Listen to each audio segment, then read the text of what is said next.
الحمد لله رب العالمين والصلاة والسلام على أشرف الأنبياء والمرسلين سيد الأولين والآخرين وخاتم النبيين والمرسلين ورحمة الله تعالى للعالمين وعلى آله وصحبه أجمعين. سبحانك لا علم لنا إلا ما علمتنا إنك أنت العليم الحكيم ولا حول ولا قوة إلا بالله ولا حول ولا قوة إلا بالله ولا حول ولا قوة إلا بالله العلي العظيم. أما بعد. السلام عليكم ورحمة الله وبركاته.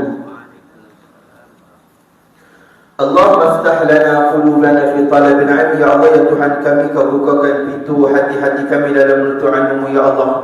Warzuq lana al-ikhlas fi. Ya Allah ya Tuhan kami, Kau rezekikan kepada kami keikhlasan di dalam menuntut ilmu ya Allah. Wal amal bih.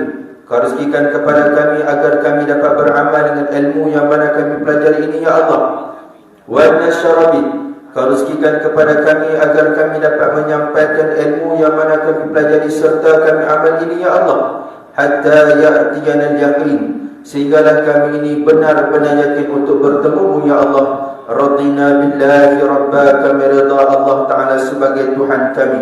Wa bil Islam dina, kami rida Islam sebagai tata cara hidup, panduan, pedoman, pegangan, perlembagaan serta agama kami.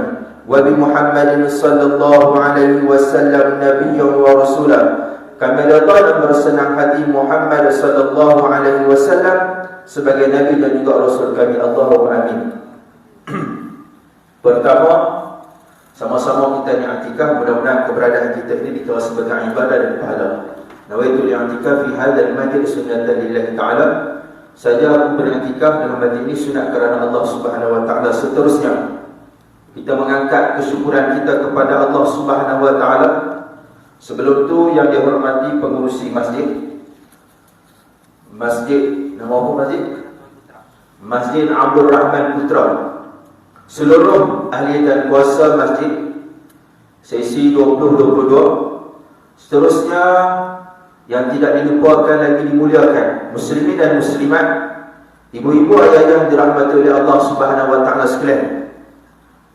Pertama dan selama-lamanya marilah kita mengangkat kesyukuran kita kepada Allah Subhanahu wa taala. Kerana pada malam yang penuh kemuliaan dan keberkatan ini, Allah Subhanahu wa taala masih lagi memberikan kesempatan kepada kita di atas nikmat iman dan Islam. Kita bersyukur juga kerana pada malam ini Allah Subhanahu wa taala memberikan kepada kita kesempatan, iaitu nikmat kehidupan, untuk sama-sama kita memperhambakan diri kita kepada Allah Subhanahu wa taala. Kita bersyukur juga kerana pada malam ini Allah Subhanahu wa taala memilih dalam qaryah kita ni ada ribuan orang. Allah Ta'ala menjemput dan mengundang kita untuk bertandang ke rumah Allah Subhanahu wa ta'ala. Dan sekali lagi Allah Ta'ala meletakkan kita di sebuah tempat yang dipanggil sebagai Raudhatun min Riyadil Jannah, satu taman daripada taman-taman syurga Allah Subhanahu wa ta'ala, iaitu majlis-majlis ilmu ataupun majlis-majlis yang mengingatkan kita kepada Allah Subhanahu wa ta'ala. Kalau di Mekah, kalau di Madinah ataupun di Masjid Nabawi, orang berbusu-busu nak masuk Raudhah. Di antara rumah Nabi dan mimbar Nabi itu dipanggil sebagai Raudhah, taman syurga. Pada setiap detik dan ketika mesti orang beratok tunggu sebab nak masuk di dalam Raudhah, di Masjid Nabawi, di antara rumah Nabi dan mimbar Nabi. Maka ketahuilah juga, selain daripada Raudhah di Masjid Nabawi, ada beberapa juga Raudhah yang Allah Ta'ala ciptakan di atas muka bumi Allah, iaitu majlis-majlis ilmu. Kalau yang dekat pun kita tak boleh nak main. Kalau yang dekat pun kita rasa berat.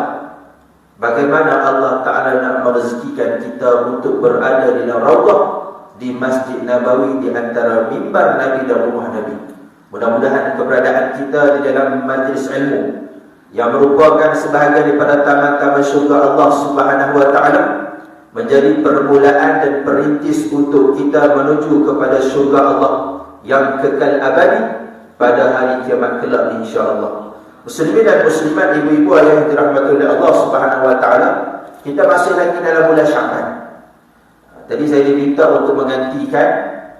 Bila mana tanya, saya rasa nak kongsikan benda-benda yang menarik yang berlaku di dalam bulan Syaban. Kalau bulan Ramadan mungkin para asatizah ataupun ustaz-ustaz ni dah cerita dah. Maka kita nak tengok sikit, kita nak serongkak sikit, kita nak menghalusi apa yang ada di dalam bulan Syaban. Kalau bulan Rejab kita tahu antara peristiwa terbesar yang berlaku dalam bulan Rejab ialah Isra wal Mi'raj. Satu perjalanan yang agung yang dianugerahkan oleh Allah kepada baginda Nabi sallallahu alaihi wasallam. Maka hari kita nak tengok bulan Syaban, yang mana bulan ini kata Nabi manusia seringkali alpa. Kerana bulan Syaban ini ia dihimpit di antara bulan Rejab dan bulan Ramadan. Bulan Rejab ada keistimewaan dia di antara bulan-bulan haram. Bulan Ramadan antara bulan yang dimuliakan oleh Allah Subhanahu wa taala kepada umat Nabi. Maka seringkali manusia melupakan apa yang berada di dalam bulan Syaban. Maka pada malam ini di ruang yang ringkas ini kita sama-sama berkongsi berkenaan dengan Syaban. Saya mengambil ataupun melihat kembali sebuah kitab yang dikarang oleh Sayyid Muhammad Ibn Alawi Ibn Abbas Al-Maliki Al-Makki Al-Hasan, seorang ulama daripada Mekah yang mana berfahaman beraliran akidah Ahlussunnah wal Jamaah, mekarang satu kutan kitab kecil yang menyebutkan mada fi Syaban, apa yang ada dalam Syaban. Maka di antaranya ialah disebutkan ada 5 poin ataupun 6 poin yang penting di dalam bulan Syaban. Maka kita tengok satu persatu. Yang pertama, bulan Syaban itu apa dia? Bulan Syaban itu antaranya ialah bulan yang diapit di antara Rejab dan juga Syaban. Ada setengah para ulama menafsirkan Syaban ini pada perkataan tasya'aba, mencari air dan sebagainya. Maka bulan Syaban ini seolah-olah kata para ulama, apabila bulan Rejab kita digalakkan untuk menanam tanaman, iaitu amalan kita. Masuk bulan Syaban, kita digalakkan untuk menyiram tanaman kita, iaitu amalan kita. Maka masuk bulan Ramadan, maka kita akan menuai hasil tanaman yang kita buat bermula daripada bulan Rejab sehinggalah Syaban. Masuk Ramadan kita tuai. Maksudnya apa?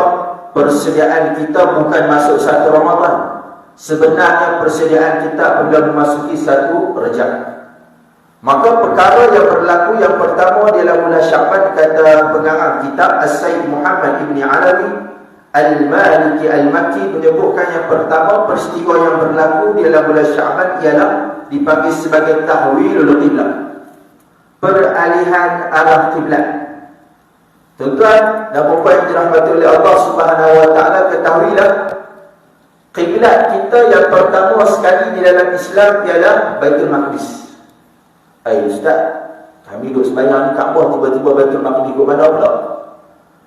Sebelum Nabi berpindah, sebelum Nabi berhijrah ke Madinah, ketika mana Nabi berada di Mekah 13 tahun Nabi menyampaikan Islam di Mekah, maka kiblat pertama bagi umat Islam ialah Baitul Maqdis. Disebutkan dalam kitab ini, kata pengarang kitab, di antaranya Dr. Yusuf Al-Qardawi menyebutkan bahawasanya ketika mana Nabi berada di Mekah, Nabi dan para sahabat solat menghadap Baitul Maqdis. Dan Nabi suka bila mana Nabi solat, Nabi suka menghala kedua-dua belah. Maksudnya apa? Nabi suka berhadapan di hadapan Kaabah, yang mana Kaabah tersebut melintang menuju ke Baitul Maqdis. Maksudnya Nabi tak ada duduk. Walaupun tidak ada perintah lagi supaya Nabi menghadap kiblat di Kaabah waktu di Mekah.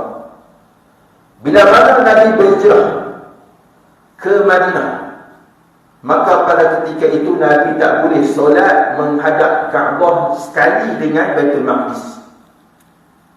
Maka Nabi SAW meminta kepada Allah. Nabi mengadu. Nabi tak minta doa, tapi Nabi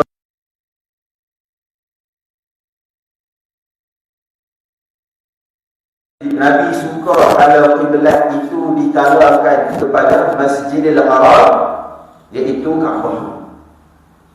Setelah beberapa bulan, kata para ulama, lebih kurang 13 ataupun 17 bulan, maka Allah Subhanahu wa ta'ala menurunkan ayat Allah Subhanahu wa ta'ala yang berbunyi, a'udzu billahi minasyaitonir rajim, qad nara taqalluba wajhika fis sama' falanwalliyannaka qiblatan tardaha fawalli wajhaka syatral masjidil haram. Kata Allah Subhanahu wa ta'ala, kami melihat kamu wahai Muhammad, kamu sering kali menadah mukamu ataupun wajahmu ke langit. Supaya apa? Supaya kami ini mengariskan kiblat kepada kiblat yang kamu suka, iaitu Kaabah. Maka Allah Ta'ala mendengar isi hati baginda Nabi SAW. Maka pada ketika itu Allah Ta'ala kata, fawalli wajhaka syatral masjidil haram. Maka hadaplah wajahmu kepada Masjidil Haram, iaitu Kaabah. Waktu itu Nabi tengah solat. Di mana?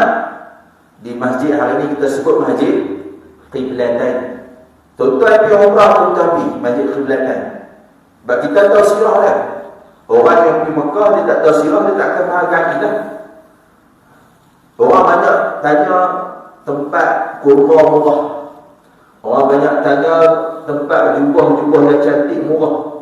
Tapi kurang orang tanya berkenaan dengan tempat-tempat sirah.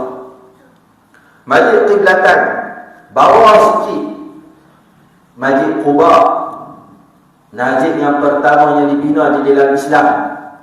Dekat Masjid Quba tersebut, luar sikit, kalau kita tahu, kita tanya mutawi, di situ jugalah dipanggil sebagai Saniyatul Wada', tempat Nabi tiba daripada Mekah ke Madinah, yang mana Allah sebut tala'al badru alaina min saniyatil wada', telah muncul kepada kami bulan purnama daripada saniyatil wada'. Baru kita tahu sini. Di Mekah kalau kita tahu, boleh kata, kalau orang tanya, setiap kali kita menjejakkan kaki ke bumi Mekah ataupun Madinah, pasti di situ tersemat dan juga adanya sejarah-sejarah ataupun sirah yang berkaitan dengan baginda Nabi SAW. Maka Nabi menghadap, Nabi arahkan daripada Baitul Maqdis kepada Masjidil Haram, iaitu Kaabah. Maka Kaabah itu merupakan kiblat yang kedua umat Islam. Kalau kita tak ada hari solat ke Baitul Maqdis, boleh tak? Maka tidak boleh, kerana syariat telah menasabkan yang sebelum ini daripada menghadap Baitul Maqdis kepada Kaabah yang berada di Masjidil Haram. Sebab tu hari ini kita kena tahu berkaitan dengan Palestin.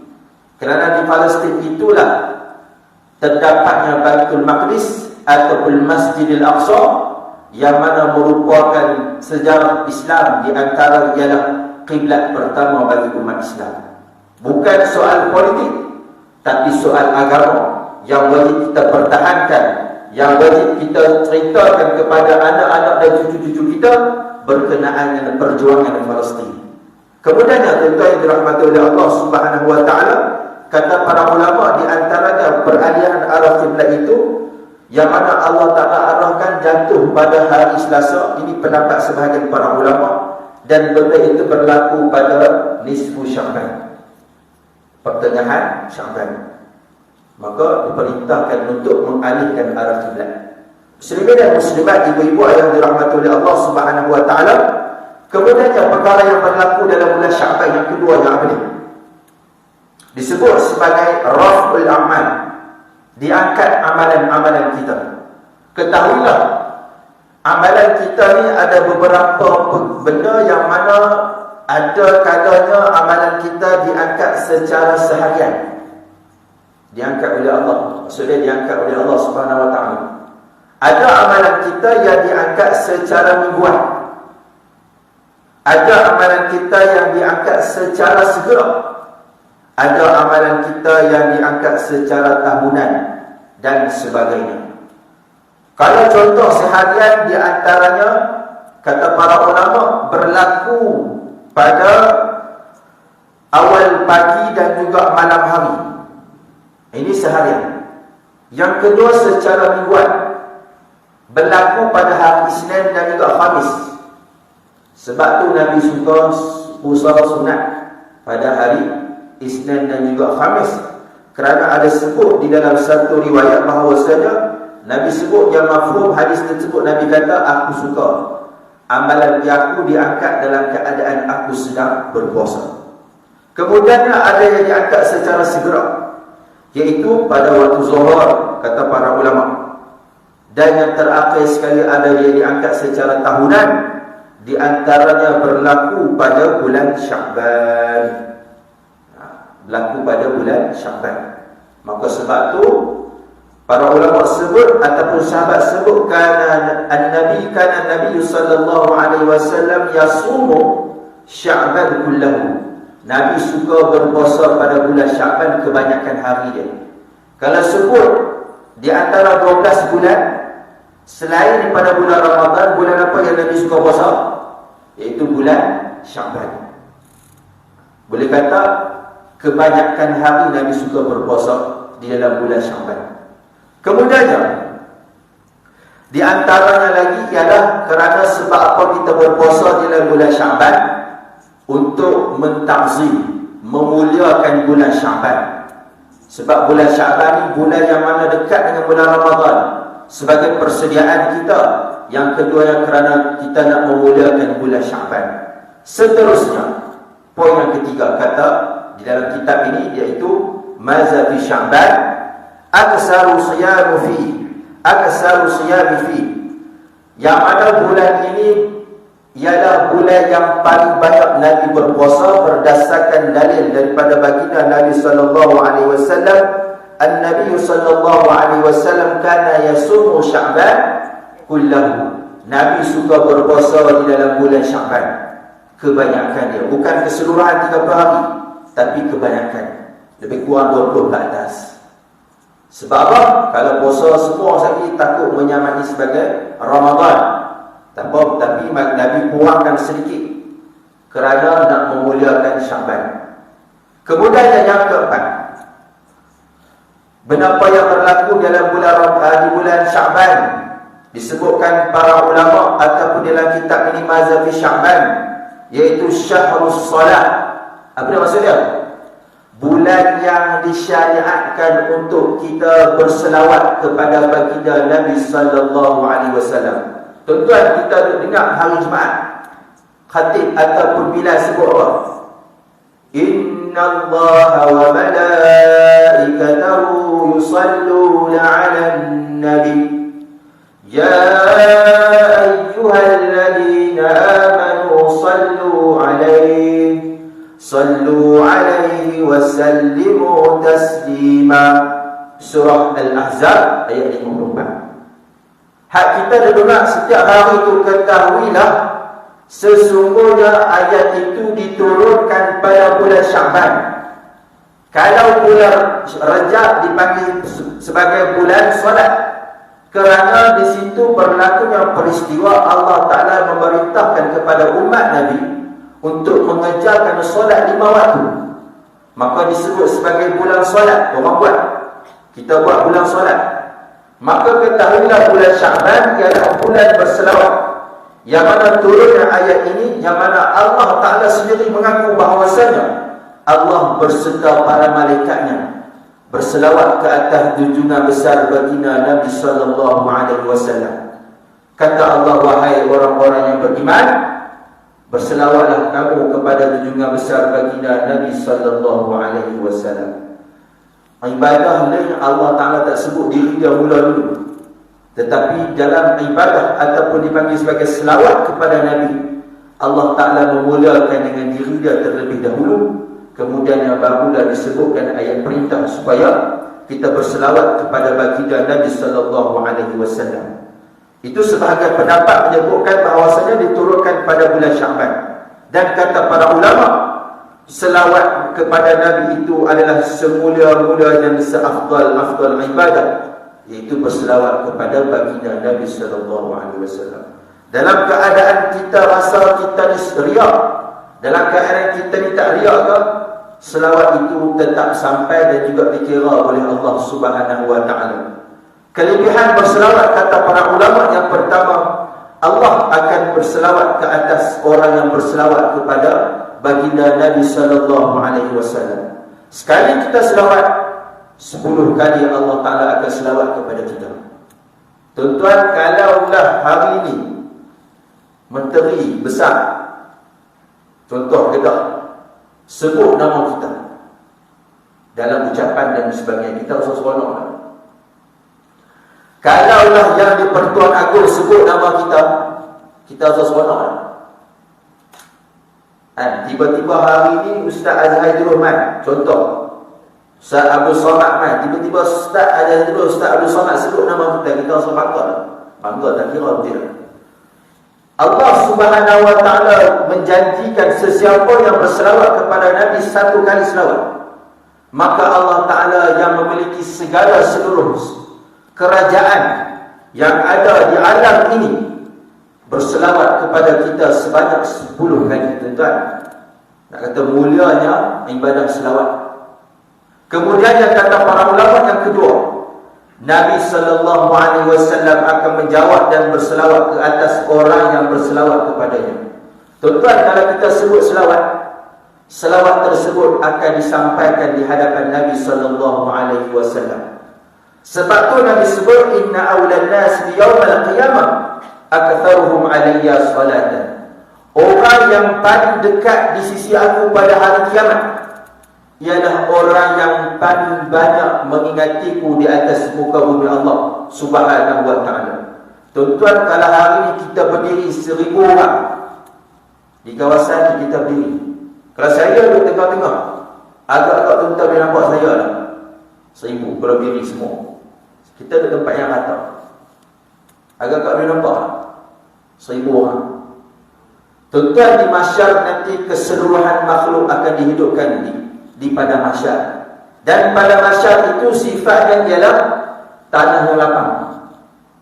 Maka persoalan kita ataupun persoalan yang bermain di fikiran para sahabat, di manakah tempat aku pada mahsyar nanti?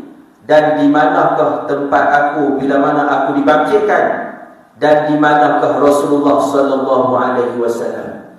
Kalau di mahsyar nanti kita dapat memandang Nabi sallallahu alaihi wasallam, maka ketahuilah itu merupakan berita gembira dan petanda baik buat kita. Kita nak mendapat perkara yang baik. Bayangkan berbilion-bilion manusia dihidupkan, di manakah tempat kita? Sebab tu Nabi sebut, nak cari Nabi antara kuncinya ialah berselawat kepada baginda Nabi sallallahu alaihi wasallam. Tuan-tuan, kalau kita tengok sebut hadis syafaat pada hari kiamat nanti, ada satu hadis yang sangat panjang. Nabi cerita di hadapan para sahabat suasana yang berlaku di mahsyar. Bila mana semua orang dibangkitkan, lamanya bukan kepalang berpuluh-puluh tahun, bahkan ribuan tahun. Bila mana berdiri dan mereka bersama-sama manusia berbincang macam mana nak dipercepatkan untuk dihisab di hadapan Allah. Tak lambat dulu, lama.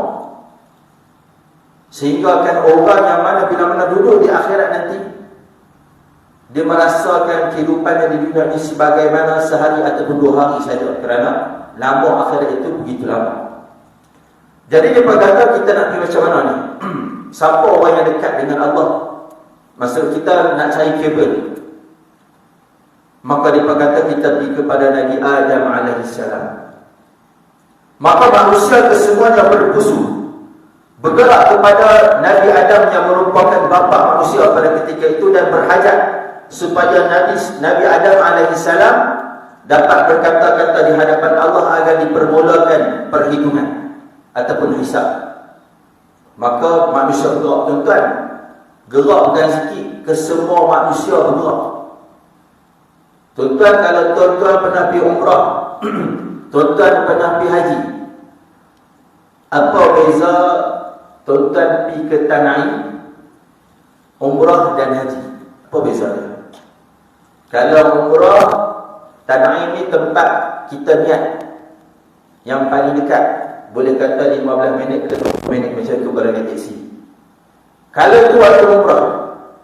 Kalau waktu haji boleh pergi sampai 2 jam. Nak niat di situ.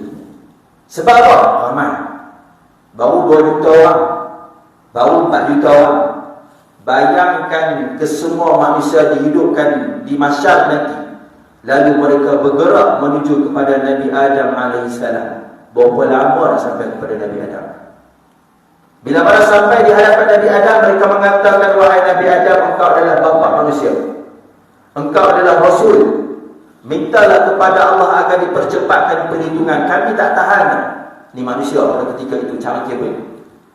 Maka Nabi Adam kata apa? Nafsi, nafsi. Bagi aku diri aku, bagi aku diri aku saja. Sebab aku segan dan aku malu di hadapan Allah Subhanahu wa taala, dan aku takut di hadapan Allah. Kerana aku merasakan aku telah melakukan dosa di hadapan Allah. Nabi Adam teringat dari dosa dia.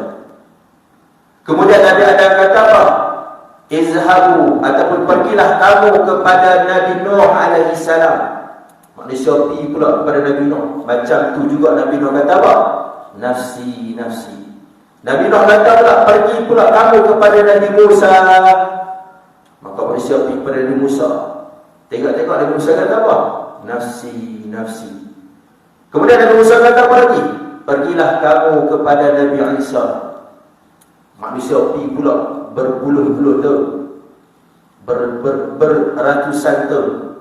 Bila mana sampai kepada Nabi Isa, Nabi Isa kata apa? Nafsi, nafsi. Kemudian Nabi Isa kata, izhab, pergilah kamu kepada Rasul yang lain. Maka manusia itu, manusia keseluruhannya pergi kepada Rasul. Maka pada ketika itu mengatakan, wahai Rasul Allah, mintalah syafaat agar dipercepatkan perhitungan, kami tak tahan dah. Maka Rasul itu berjalan menuju kepada arasy Allah Subhanahu wa taala. Lalu Rasul tersebut tersungkur lalu sujud di hadapan Allah Subhanahu wa taala dengan sujud yang begitu lama. Sehingga kerana Allah Taala mengatakan, angkatlah kepada kamu, mintalah nescaya aku perkenankan permintaan kamu. Maka bila mana beliau mengangkat kepalanya, perkataan yang keluar di mulutnya ialah Rabbi ummati, Rabbi ummati. Wahai Tuhanku umatku ya Allah. Wahai Tuhanku umatku ya Allah. Siapakah beliau? Beliau adalah baginda Nabi sallallahu alaihi wasallam, satu-satunya insan dan manusia yang mampu bercakap dan berkata-kata di hadapan Allah Subhanahu wa taala. Dikala keseluruhan Rasul diberikan satu doa yang mana mereka sebut pasti akan dimustajabkan oleh Allah.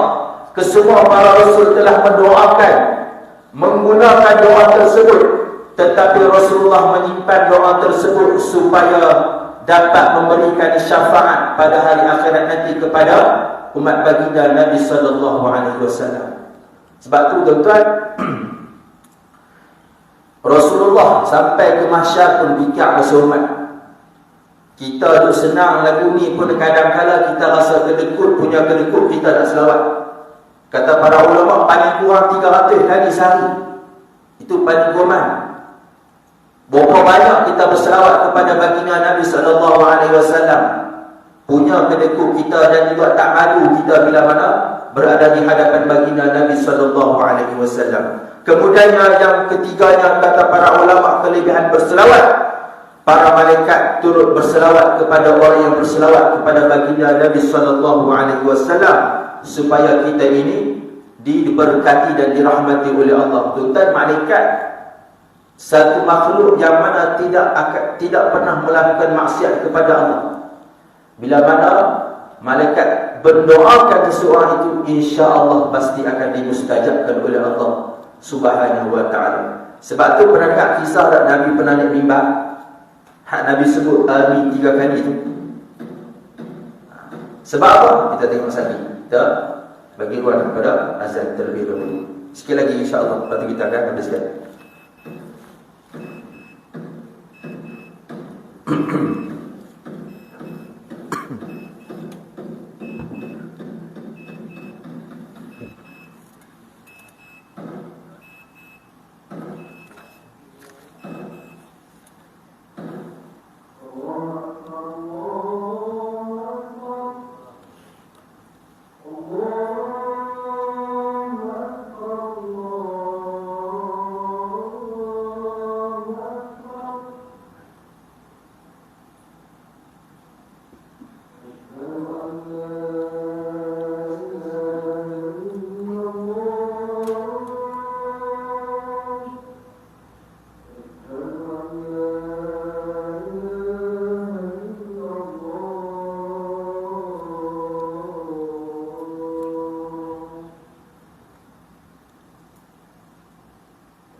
Bismillah walhamdulillah.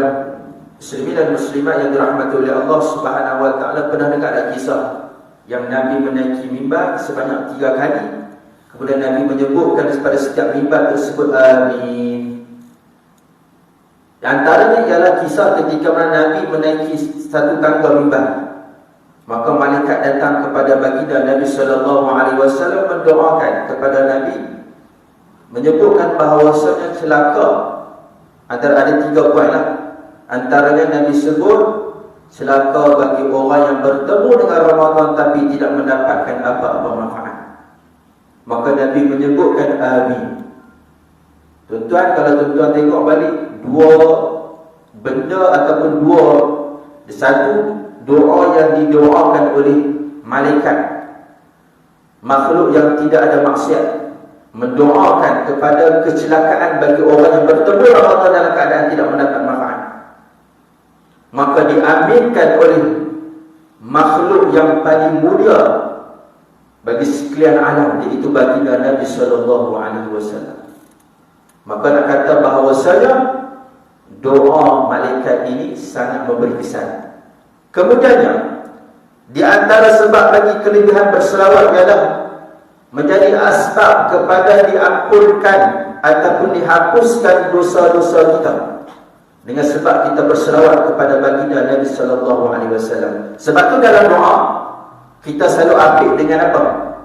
Di permulaan dan perakhiran selawat kepada Nabi. Kerana apa? Kerana kita nak mengambil manfaat ataupun ambil istifadah kebaikan yang ada kepada selawat kepada baginda Nabi sallallahu alaihi wasallam. Dan yang terakhir sekali, sememangnya di akhirat nanti makhluk yang paling mulia adalah ranking nombor 1 ialah baginda Nabi sallallahu alaihi wasallam. Tuan-tuan, di hari akhirat nanti manusia antara orang yang paling tertinggi ranking dia. Semula-mula makhluk, siapa dia? Manusia itu Rasulullah. Kemudiannya disulami dengan Nabi Ulul Azmi. Kemudiannya barulah disulami dengan para malaikat kanan yang hebat, antaranya Jibril alaihi salam dan sebagainya. Kemudiannya barulah para nabi dan para rasul dan sebagainya. Itu poin yang keempat, iaitu bulan disyariatkan selawat.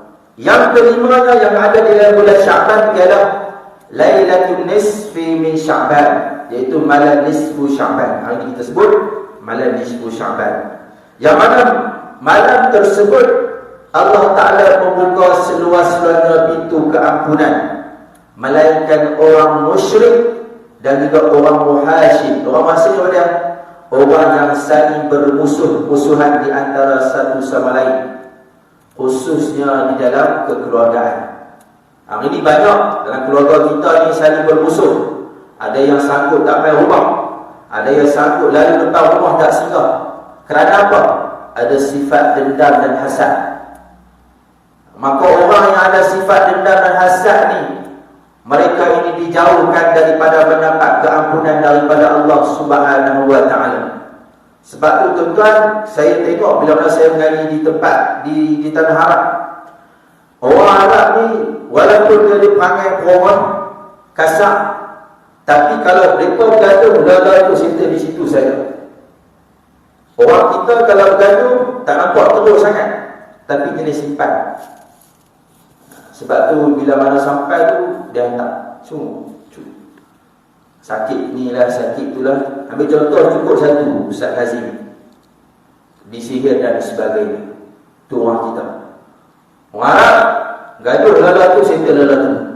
Beratur kereta tengah-tengah jalan berhenti gaduh, settle lalu tu.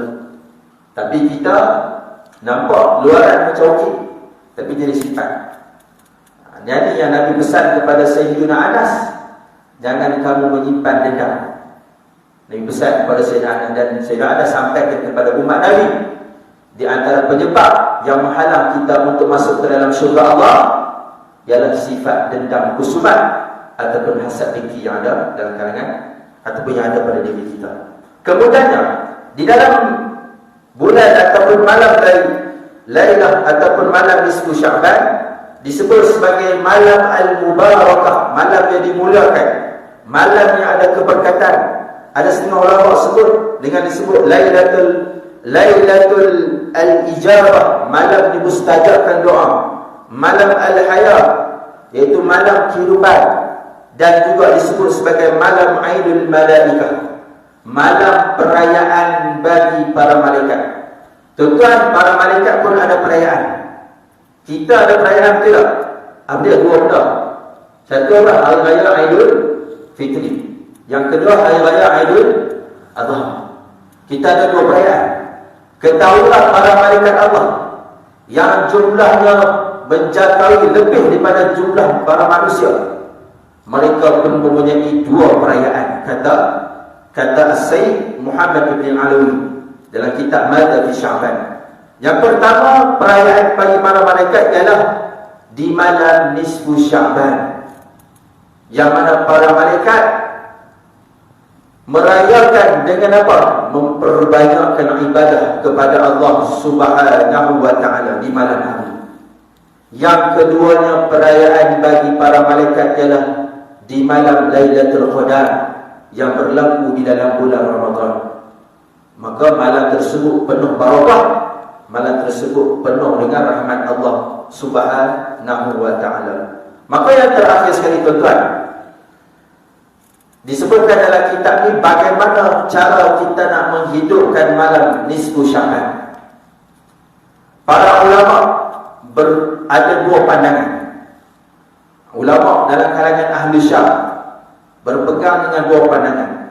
Yang pertama, hukum menghidupkan malam nisfu Sya'ban ialah sunat dihidupkan secara berjemaah. Ini pendapat pertama. Antara ialah dengan kita berpakai wangi-wangian, antara kita memakai pakaian yang bersih, antara lagi dengan kita mengimarahkan rumah-rumah Allah Subhanahu wa ta'ala pada malam nisfu Sya'ban. Kalau masjid malam nisfu Sya'ban, buat program.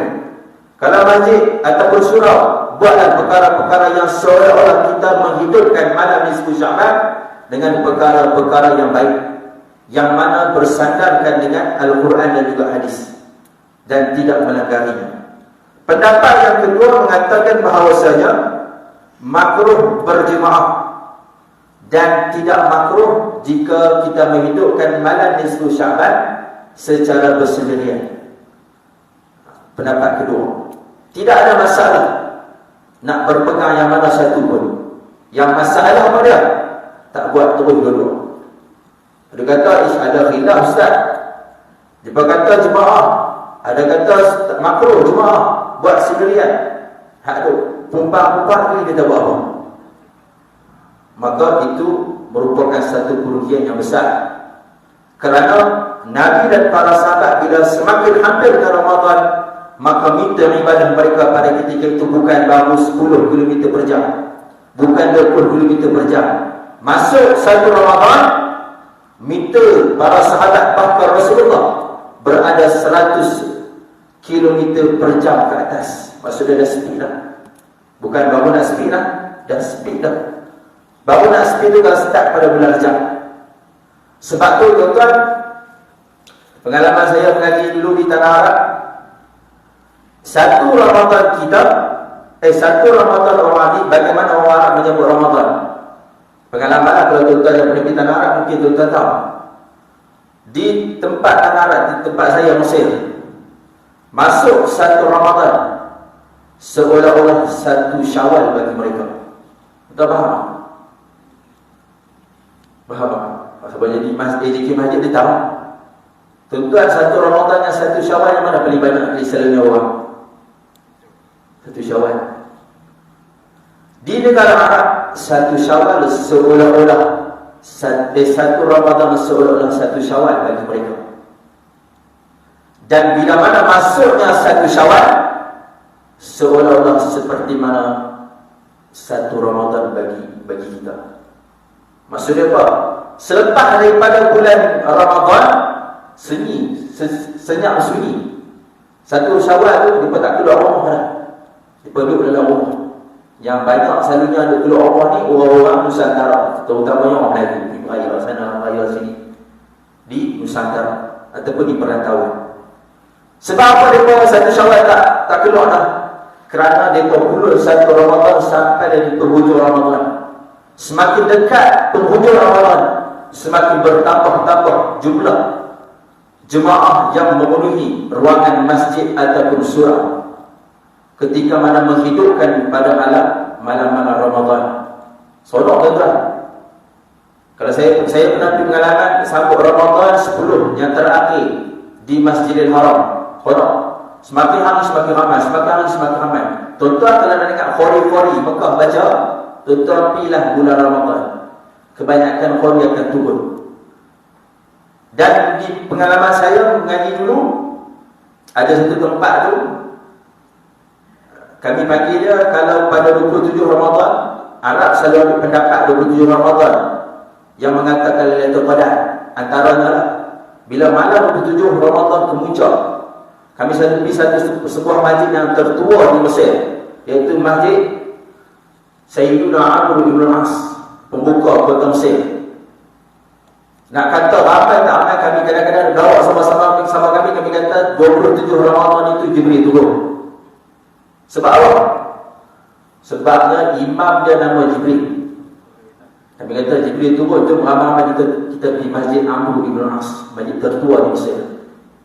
Bila mana sampai sana penuh, tuan-tuan, kalau tuan-tuan ruangan masjid ini penuh, dan di luar itu 2 ke 3 kali ganda lagi jemaah yang memenuhi menghidup. Bila mana disebutkan Allahumma hdina fiman hadait, bergegar masjid yang berada pada ketika itu dengan lawangan amin. Ketika mana imam membacakan Quran pada malam-malam terakhir di dalam bulan Ramadan.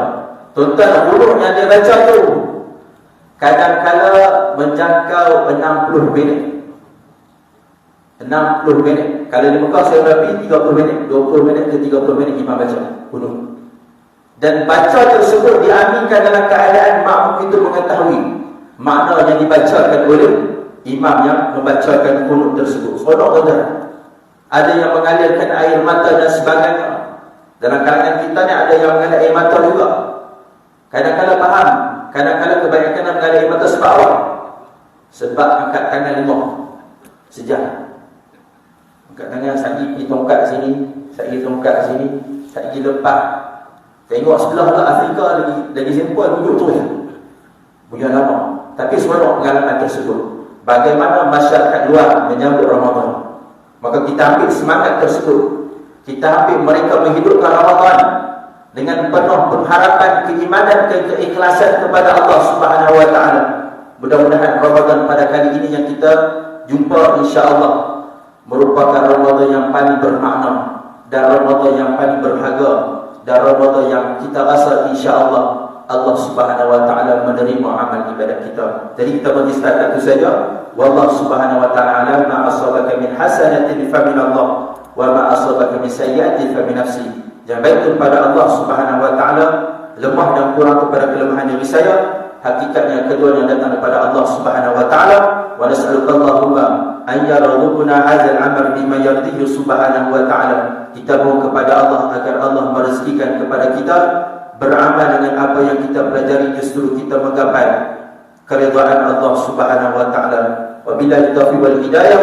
Wassalamualaikum warahmatullahi wabarakatuh. A'udzu billahi minasy syaithanir rajim. Bismillahirrahmanirrahim. Alhamdulillahi rabbil alamin.